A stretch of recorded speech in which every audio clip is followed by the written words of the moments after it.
Hello बच्चों, let's see the question. The question says the question given below consists of statement assertion A and reason R.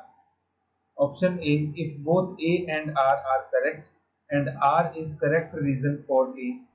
Option B, if both A and R are correct but R is not the correct explanation for A.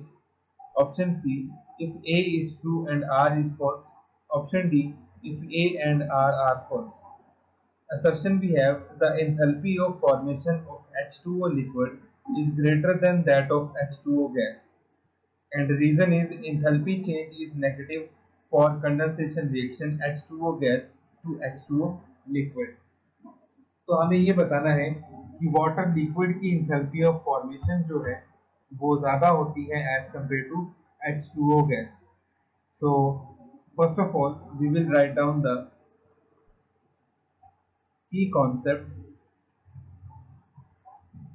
and the key concept is stronger is the bond, large will be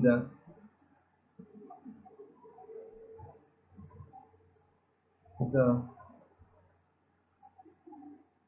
energy release during formation of bond.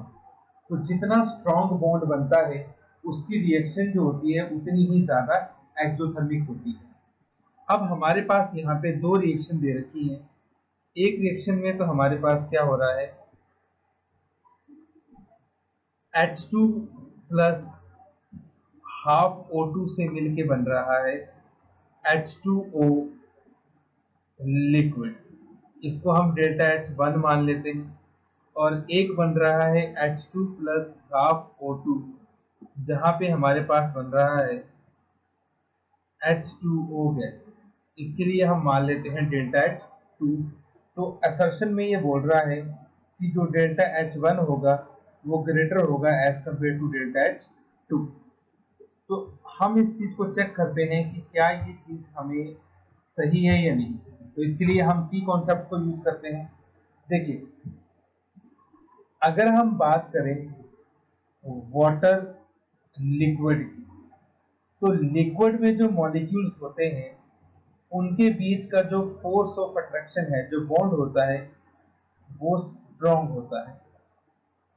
लेकिन अगर हम बात करें water gas की, तो water gas में molecules के बीच जो फोर्स ऑफ अट्रैक्शन होती है वो काफी वीक होती है. ठीक है, तो इसका मतलब ये हुआ that when H2O liquid will form, large heat will release.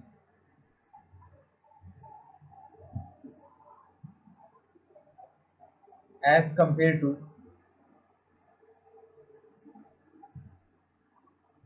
H2O gas. ठीक है, उस टाइम पे उतनी हीट नहीं निकलेगी जितनी कि H2O लिक्विड के केस में निकलेगी, क्योंकि लिक्विड के केस में जो वाटर मॉलिक्यूल्स के बीच में बॉन्ड बनेगा वो स्ट्रॉन्ग होगा as compare to water molecules in gas. इसका मतलब जो असर्शन आपको दे रखा है, असर्शन एकदम करेक्ट स्टेटमेंट है कि वाटर लिक्विड का इंथैल्पी ऑफ फॉर्मेशन ज्यादा होगा as compare to water gas. अब सेकंड स्टेट में ये हमें बात कर रहा है कि जब हमारे पास कोई भी कंडेंसेशन रिएक्शन होती है तो कंडेंसेशन रिएक्शन के लिए जो इंथैल्पी चेंज होता है हमेशा नेगेटिव होता है. तो जैसे इसने हमें एक एग्जांपल भी दिया है कि जब वाटर गैस जो है ये कन्वर्ट होगा वाटर लिक्विड में, तो इसका डेल्टा H जो होगा वो नेगेटिव होगा. ठीक है, तो ऑब्वियस सी बात है, गैस के अंदर मॉलिक्यूल्स की जो काइनेटिक एनर्जी होती है,